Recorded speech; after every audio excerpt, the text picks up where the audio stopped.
Nous reprenons donc avec une dernière présentation de la matinée, donc dans cette session consacrée à l'analyse de données, avec une présentation de Marianne Henry, qui est statisticienne à l'INSEE, et qui va nous faire une présentation sur la connaissance utilisateur du site insee.fr. Donc vous avez 25 minutes à peu près, et puis on gardera 5 minutes pour les questions à la fin. C'est parfait, merci beaucoup. Donc oui, je vais vous parler je vais remercier pour l'opportunité donnée de pouvoir intervenir à la Date Aquitaine sur un sujet qui nous a occupé en 2020, notamment à partir de mars 2020, où on était plutôt sur un approfondissement de la connaissance des utilisateurs du site insee.fr, dans l'idée d'offrir de nouveaux services en open data notamment, mais pas que. Et du coup, à l'origine de ce projet, il n'y avait pas forcément de recours à la data science qui était envisagée, mais le confinement nous a un peu rebâti tout ça, donc on va voir un peu comment ça a pu se passer. Donc ma présentation va être en 3 points. Je vais vous parler un peu du contexte et des objectifs qui étaient assignés à ce projet, de la manière dont l'analyse textuelle a vraiment pu être un secours pour nous permettre d'approfondir la connaissance de nos utilisateurs. Et puis, on terminera par un exemple de fiche proto-persona. Donc, on va voir ce que c'est ces fiches proto-persona et de la manière dont on a pu les construire. Donc, sur le contexte de ce travail, donc on est dans un projet qui est vraiment en cours là, à l'INSEE en termes de connaissance des utilisateurs sur leurs besoins de données. L'idée, c'est de regarder de quelle manière on peut offrir de nouveaux services disponibles sur insee.fr. Alors effectivement, on parle beaucoup d'open data, on sait que les données de l'INSEE sont très utilisées. L'idée, c'est ça, c'est de regarder de quelle manière on peut répondre encore mieux à nos utilisateurs de données. Donc ce travail s'inscrivait déjà dans une recherche utilisateur qui avait été faite par un organisme spécialisé dans des démarches utilisateurs, l'UX design, et qui avait déjà fait un focus sur nos utilisateurs en les classifiant des utilisateurs les moins avancés aux utilisateurs les plus avancés des données. Et donc le travail qui était assigné en mars 2020, c'était est-ce qu'il était possible de mieux qualifier ces utilisateurs avancés de la donnée. Donc je précise bien, un utilisateur avancé de la donnée, on n'est pas sur le citoyen qui vient chercher un indice des loyers, par exemple, sur le site insee.fr. On est plutôt là à se questionner sur quel nouveau service offrir aux utilisateurs avancés des données. Quelles sont leurs attentes spécifiques en termes de données, en termes de métadonnées, en termes d'accessibilité des données. Et donc, l'idée, c'était, pouvons-nous construire des outils synthétiques permettant de dresser, grosso modo, le profil des utilisateurs cibles et de leurs attentes. Alors, la démarche qui était initialement envisagée, elle s'inspirait du design thinking, c'est-à-dire une alternance de phases de divergence et de convergence. C'est-à-dire, dans les phases de divergence, on va aller très loin dans les phases exploratoires de recherche auprès des utilisateurs et même aller regarder ce qui se fait de manière qualitative, consulter les communautés R Python, par exemple, pour regarder de quelle manière sont travaillées les données, regarder ce qui va se faire sur l'organisation des équipes data au sein des entreprises privées. Donc ça, c'est ce qu'on appelle vraiment la phase exploratoire, où on va s'appuyer sur plusieurs travaux de recherche auprès des utilisateurs qu'on trouve être dans notre cible. Ensuite, on a une phase où on fait converger tout ça en exploitant des enquêtes internes à l'INSEE sur nos utilisateurs. Donc ces enquêtes, elles sont lorsque un internaute, donc un INSEE-naute vient sur insee.fr, parfois il est soumis à un petit questionnaire qui prend 5 minutes et puis on récupère ces questions-là et on va pouvoir ainsi regarder ce qui lui a plu ou moins plu sur le site insee.fr. Et puis il y a aussi un service à l'INSEE qui mène des enquêtes spécifiques auprès des utilisateurs qu'on pouvait également exploiter. Une fois qu'on a fait tout ça, on s'est dit on va aller regarder quels sont les outils d'UX design qu'on va sélectionner pour pouvoir qualifier nos utilisateurs. Et on s'était dit qu'on allait faire des fiches persona.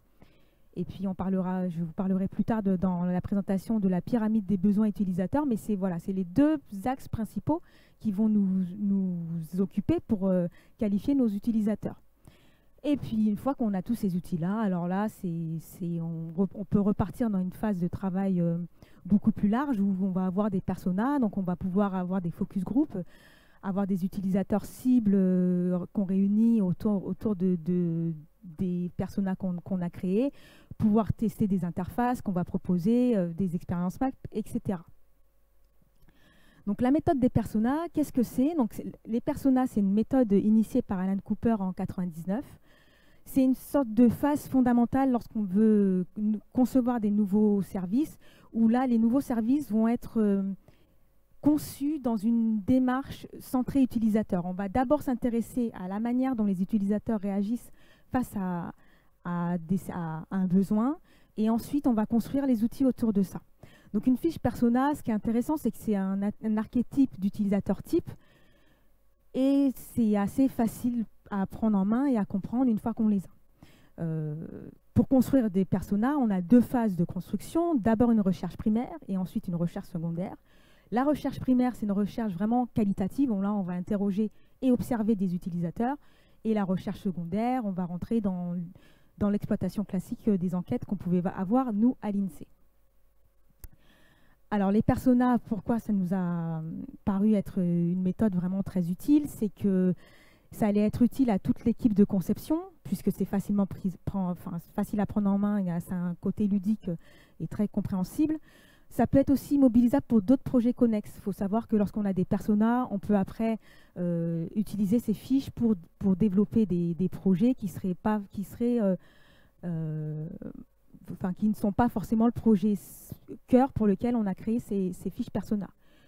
C'est un matériel vraiment formidable aussi pour faire des brainstorming au sein des équipes. Ça facilite la communication. Utilisable avec d'autres outils, notamment à l'INSEE. Beaucoup d'équipes fonctionnent en agilité. Donc, utiliser des personas avec des user stories, c'est très facile. Et pour développer les services, ça permet à toute l'équipe de vraiment rester centrée sur son utilisateur. Et pour trancher, c'est beaucoup plus simple. Mais ce travail a commencé en mars 2020. Et donc, à savoir que ça n'a échappé à personne, la pandémie nous a aussi on a dû revoir la manière dont on allait travailler, notamment réunir des utilisateurs pour construire des personas. Ce n'était pas possible à cette période-là. Et donc, il a dû falloir adopter une autre solution. Donc, la solution qui a été adoptée, c'est de créer des proto-personas. Alors, la méthode des proto-personas, c'est une méthode alternative qu'on qualifie un peu en mode guérilla, c'est-à-dire que là, on ne va pas pouvoir faire la fameuse phase de recherche primaire dont je parlais, qui est de réunir nos utilisateurs. Donc, il va falloir faire autrement. Et donc, on va fusionner la recherche primaire et secondaire et on va tout axer sur « je vais aller m'intéresser aux besoins utilisateurs, mais sans pouvoir y accéder ». C'est beaucoup moins consommateur de ressources et c'est une méthode qui a été introduite par Karine Lallemand, qui est chercheuse en UX design et qui présente vraiment cette méthode-là. Il faut simplement avoir conscience des biais qu'elle peut apporter, mais ça peut servir et on s'est lancé là-dedans. Donc l'idée de construire des proto-personas, c'est qu'on va plus focaliser les choses sur l'analyse statistique et l'analyse textuelle pour aller regarder ce que les utilisateurs ont besoin. Et une fois qu'on aura créé des proto-personas, donc des pseudo-personas, on va soumettre ces fiches à des vrais utilisateurs qui vont ensuite les amender et on va pouvoir considérer qu'on a des vrais personas.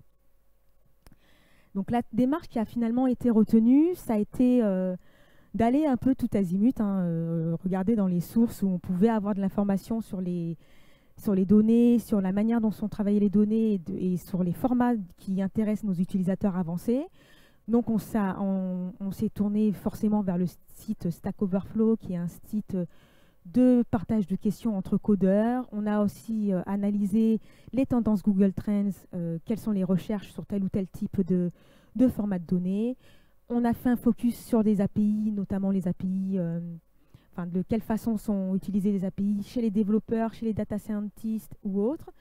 Et puis on a aussi tout de même focaliser la démarche sur la la partie qualitative qui nous intéressait, d'essayer d'expliciter de quelle manière s'organise une équipe data au sein d'une grande, d'une petite, d'une moyenne entreprise, d'une start-up. On a aussi, pour la phase quantitative, conservé nos 4 enquêtes internes. Et tout ça, ça nous a permis de pouvoir créer les personas. Donc, une fois qu'on a dit, on va aller regarder sur ce qui se passe sur le site Stack Overflow. Donc là, je vais faire 2 focus particuliers sur l'exploitation. Donc d'abord Stack Overflow et après une enquête auprès des utilisateurs du site INSEE.fr. Une fois qu'on s'est intéressé et qu'on s'est dit, d'accord, on va aller regarder ce qui se passe sur Stack Overflow, faut bien se dire qu'on a eu à avoir face à pas mal de questions. Donc Stack Overflow, comme je disais, c'est une communauté ouverte d'entraide entre codeurs. On a focalisé notre attention sur les questions qui portaient les mots-clés suivants: CSV, API, API Design, JSON, RDF, XLSX, XLS, XML, Excel. Donc qui sont du coup les mots-clés sur les formats de données qui intéressent le plus nos utilisateurs de données.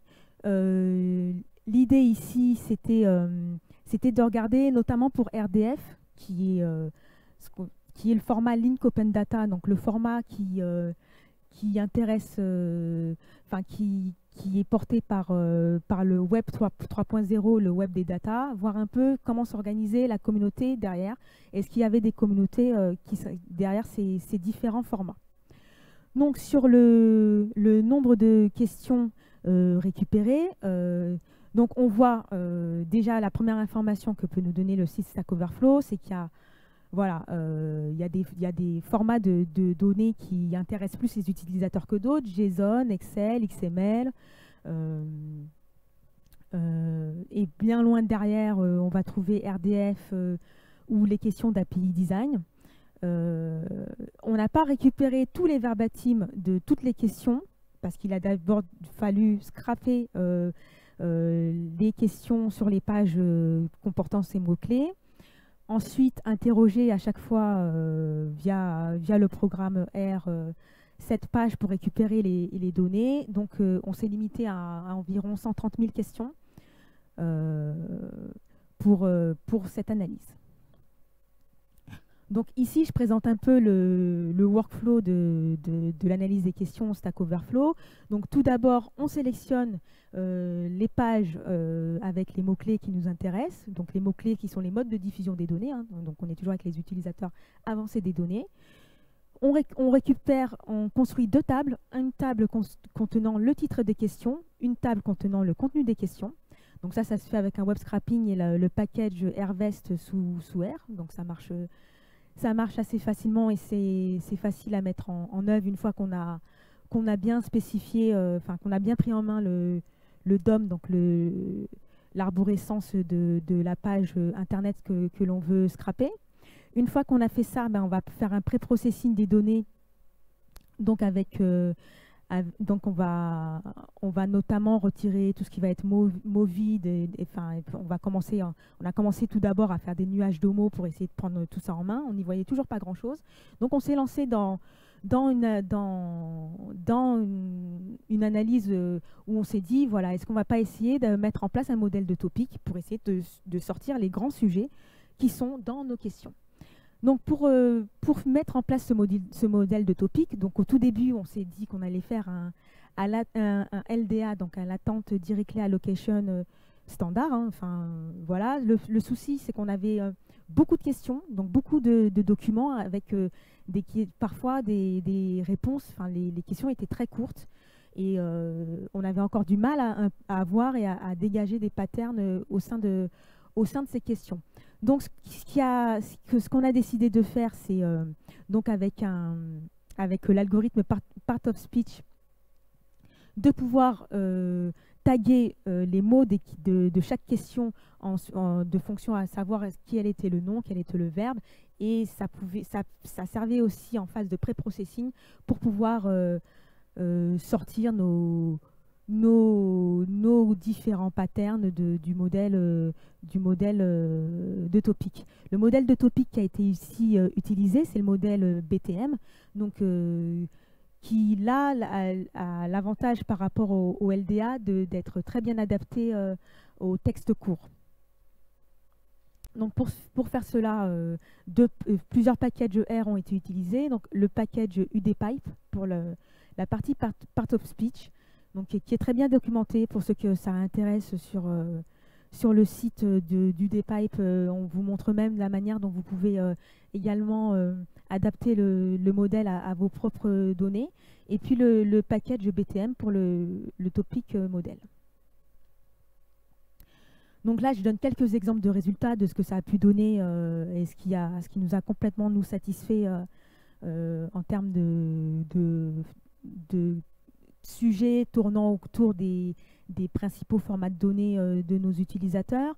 Donc par exemple, si on s'intéresse au format RDF, on voit qu'on a réussi à dégager plusieurs clusters de thématiques, notamment qui portaient beaucoup sur les conversions de fichiers RDF, XML en format JSON, des questions portant plus sur l'utilisation d'une API Java pour exploiter ces données. En XML, on allait avoir des questions portant sur le scrapping ou le parsing de ce type de fichier. Et ce qui était bien en mettant en avant ces sujets, c'est qu'on pouvait commencer à pressentir derrière qui posait la question. Voilà, il y a des topics où on voit vraiment qu'on ne parle que de R et de Python derrière, donc on peut se dire que c'est plutôt les data scientists qui sont intéressés par ce type de format. Pour d'autres formats, beaucoup de Java, beaucoup de PHP, des choses comme ça, donc plutôt des profils de développeurs. Et ça, toutes ces informations-là, elles ont été conservées pour créer nos proto-personas. Donc, premier enseignement, c'est qu'on s'est dit qu'on avait tellement d'informations qu'on allait pouvoir créer, en plus des fiches proto-persona, des expériences map. Donc, je vous donnerai un exemple à la fin. Deuxième enseignement, c'est l'importance du groupe de questions portant sur les API des géants du numérique tels que Google, Facebook ou Twitter. Et ce qui a conduit les équipes de conception à l'INSEE à s'interroger sur regarder la structuration de ce type d'API pour également inspirer nos propres API. Et puis pour les questions Excel, notamment, qui est pourtant un format propriétaire, on voit qu'il est très utilisé. Enfin, il y a beaucoup de questions qui portent dessus. Donc l'idée, c'est de toujours continuer à fournir ce format, même si on n'est pas sur de l'open data pur. Une fois qu'on avait mis en place cette analyse textuelle sur les questions Stack Overflow, on s'est dit qu'on allait également, enfin, le workflow était pas en place, donc on n'allait pas le perdre et on allait également pouvoir l'utiliser pour nos enquêtes auprès des utilisateurs INSEE. Et donc, on a pu mettre en avant cette analyse sur deux questions on s'est attardé là-dessus, les points forts du site et les points faibles du site. L'idée, c'était de pouvoir comparer grâce à cette analyse textuelle, d'interroger un outil UX Design qui est le suivant, qui est ce qu'on appelle la pyramide des besoins utilisateurs. C'est-à-dire, ça c'est une notion introduite par Aaron Walter. Lorsqu'un utilisateur va interagir avec votre outil, il est face à trois attentes. Un peu comme la pyramide des besoins de Maslow, donc le psychologue américain qui avait défini quels étaient les besoins humains et pour arriver à une vie accomplie. On va pouvoir un peu regarder tout ça par rapport à cette pyramide-là. Lorsqu'un utilisateur vient sur votre site, ce qu'il veut, c'est que ce soit fiable. Un peu comme vous dans la vie, ce que vous avez besoin, c'est déjà que vos besoins physiologiques soient remplis. Donc si le serveur crash, là ça ne va pas aller du tout, vos utilisateurs seront mécontents. Ensuite, donc, ce que l'utilisateur souhaite, c'est que le service soit utilisable. C'est-à-dire qu'il ait d'une manière ou d'une autre la possibilité de trouver ce dont il a envie. Et ces deux niveaux de pyramide correspondent aux trois niveaux de pyramide chez Maslow qu'on va qualifier comme étant les besoins psychologiques de sécurité, d'amour et d'appartenance. Une fois que vous avez cela, finalement, pour Maslow, vous avez une vie réussie et pour Walter, vous avez ce qu'on appelle un service rendu à l'utilisateur. Ce qu'on va utiliser, ce qui est la petite touche en plus, c'est le haut de la sommet de la pyramide, donc ce qu'on va appeler en UX design la partie agréable, c'est-à-dire lorsque oui, le service il est fiable d'accord, il est utilisable, mais est-ce qu'en plus c'est agréable d'utiliser ce service? Donc c'est ce point-là sur lequel on s'est interrogé. Donc là, je donne un exemple de ce que peut donner PartoSpeech. Donc là, c'est une sortie de ce que vous donne le package R brut, mais qui est déjà riche d'enseignements. On voit que ce qui est intéressant dans cet algorithme-là, c'est qu'il va nous permettre de repérer très facilement quels sont les verbes, quels sont les noms et quels sont les mots qui sont liés. Et on va pouvoir du coup éliminer beaucoup de liens qui sont peut-être inutile parce qu'il y a eu une faute de frappe ou une redite dans ce que l'utilisateur a rempli dans le questionnaire. Et donc, ça nous a été d'un grand recours pour construire notamment nos... Bah là, pareil, c'est une sortie de BTM, du package BTM qui a été retravaillé notamment avec le package iGraph de R. Donc l'idée là, c'était de vous montrer que pour la question quels sont les points faibles de l'INSEE, enfin du site INSEE.fr, on arrivait très clairement à mettre en gros, quatre gros topics, en 4 ou 5 gros topics en avant, notamment sur le moteur de recherche qui est jugé parfois compliqué alors à la fois pour les utilisateurs avancés, mais aussi pour les utilisateurs plutôt novices de la donnée. Un pattern de questions portant sur la difficulté à trouver l'information. Et lorsqu'on va regarder les questions qui portent derrière, c'est pas tant sur l'abondance de l'information, mais plutôt sur des choses qui ont été déplacées, qui sont peut-être pas facilement retrouvables, ou alors des choses qui sont plus compliquées à retrouver pour un utilisateur. Quelques griefs également sur la mise à jour des données et la mise à jour des pages. Ce même travail a été également fait sur les points forts de l'INSEE. Donc, si je reviens pour finir à la pyramide des besoins utilisateurs, grâce à l'analyse textuelle, on s'est rendu compte que nos utilisateurs trouvent le site INSEE.fr fiable et utilisable. Donc ça, là-dessus, il y a beaucoup de topics qui sont ressortis sur notamment la variété des données, sur leur abondance. Par contre, c'est tout ce qui va être la partie agréable qui reste encore à travailler. Donc à l'INSEE, il y a des travaux sur mise en place de statbot, de chatbot orienté stat, mettre à disposition des API à destination des utilisateurs avancés des données. Et toutes ces choses-là peuvent venir enrichir la partie agréable de la pyramide. Donc pour finir rapidement, voilà ce que, là c'est l'idée, c'est pas de rentrer dans le détail de la fiche proto-persona, mais voilà ce qu'on a réussi à faire grâce à ces différentes analyses textuelles. Vraiment construire une fiche proto-persona qui tient à peu près la route et qui sera confrontée aux utilisateurs, avec permet de qualifier quel est le type d'usage de la donnée. On peut notamment qualifier également le mode de diffusion préféré du persona. Et puis, petit bonus, l'analyse textuelle a été tellement riche qu'on a pu créer une expérience map. Donc l'expérience map, c'est vous prenez votre utilisateur et vous essayez d'imaginer sa journée type en interaction avec votre service et vous qualifiez son niveau de satisfaction. Donc bon, tout va bien pour lui tant qu'il ne va pas sur le site. Ah, j'ai du mal à trouver les données, donc là ma satisfaction tombe un peu. Je trouve mes données, etc. Donc ces deux outils-là peuvent être confrontés à des vrais utilisateurs. Bon, je vous remercie.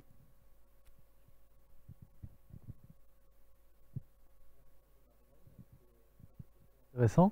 On a plusieurs questions du coup sur le chat, donc je vais commencer par la première, une question de Monsieur Hervé qui dit quelles études avez-vous utilisées pour définir la manière dont les API sont utilisées par les data scientists et autres? Alors sur ces études-là, il faut que je me souvienne de mémoire parce que ça remonte au mois de mars. Là-dessus, ça a plutôt été d'aller regarder à la fois de la manière dont sont construites les API sur ces différentes API Google, Twitter, Facebook, Et sur leur utilisation, on avait récupéré un document dont il faudrait que je retrouve. En fait, il faudrait que je retrouve. J'ai le lien me vient pas en tête. Peut-être que voilà, Monsieur Hervé, vous pouvez envoyer un email là, pour qu'elle vous l'envoie. Voilà, c'est avec plaisir, je partage. Mais c'est vrai que le lien me vient pas en tête tout de suite, mais on avait une étude vraiment qui portait sur l'API design, donc la manière de construire les API pour qu'elles répondent bien aux développeurs et également aussi pour qu'elles soient facilement prises en compte par l'utilisateur, donc qualifier les endpoints, notamment pas faire trop bouger tout le temps les endpoints lors des différentes mises à jour des API, enfin tout ça, ouais, je peux... Mais alors, j'ai plus le nom de l'étude en tête. Alors sinon, après, c'est pas vraiment une question, c'est plutôt une remarque sur vous avez parlé que vous aviez scrappé Stack Overflow. Est-ce que vous aviez le droit de le faire ou une autorisation de leur part Oui, c'est vrai qu'on a regardé le robot TXT. Alors, il n'y avait pas un diselo très fort sur les pages concernées. Mais c'est pour ça aussi qu'on s'est limité à un nombre de pages sur l'ensemble des pages. Au bout d'un trop grand nombre de requêtes, de toute façon, on se faisait jeter. Et voilà, on est resté plus ou moins soft avec un diselo pas trop fort, donc qui permettait de un peu, ouais. voilà. On a encore 1 ou 2 minutes si vous avez des dernières questions. Je vois que... Donc sur la suite de votre travail, sur oui, la alors peut-être du coup ça a été donné aux équipes de conception là, qui sont en train de... C'est vraiment un projet qui occupe l'INSEE sur un moment. Donc, ça a été, voilà, c'est repris par des UX designers, des équipes qui connaissent bien l'UX design derrière et qui du coup soumettent ça à des vrais utilisateurs. Pour l'idée, c'est d'avoir des focus group, donc ce qu'on appelle nous à l'INSEE comité utilisateur. D'accord. Et puis ça permet d'avoir une brique de base pour la suite, quoi. Ok, je vois une dernière question. Avez-vous testé des modèles de deep learning pour l'analyse textuelle? Non, c'est vrai que ça aurait eu tout son sens. C'était plus par manque de temps. Parce qu'en fait, entre le moment où on arrive en mars avec le confinement, le temps de s'organiser, de dire ce qu'on va faire de différent, et c'est un travail qui devait sortir pour mai-juin. Bon, c'est plutôt sorti en juillet. L'idée, on s'est dit, on va peut-être pas aller aussi loin. Il suffit simplement, si on arrive à extraire 3-4 topics du flou dans lequel on était, ça permettait aussi d'objectiver des débats internes à l'INSEE sur l'envie de favoriser tel ou tel type de format, par exemple. Donc là, ce travail-là, ça a permis vraiment de dire, RDF, il n'y a pas une communauté si forte que ça derrière. Donc, c'est pas à jeter, mais c'est à garder, mais différemment. Mais du coup, non, on n'a pas testé d'autres modèles de deep learning, mais ça aurait vraiment eu tout son sens, ouais. Ok, très bien. Donc, n'hésitez pas en tout cas à contacter Marilyn et à très bientôt pour la suite. Merci beaucoup. Pour notre part, on se termine cette session du matin. On se retrouve donc à 13h30 avec 2 présentations. Une présentation de Scalian à 13h30 dans cet amphi et une présentation de Azeo Avanade dans l'amphi 2. Et puis il y aura 6 présentations, je vous rappelle, donc de 13h30 à 16h30 et une plénière de 16h30 à 17h30 donnée par Benoît Rotembourg de l'INRIA. Voilà, bon appétit à tous et à tout à l'heure.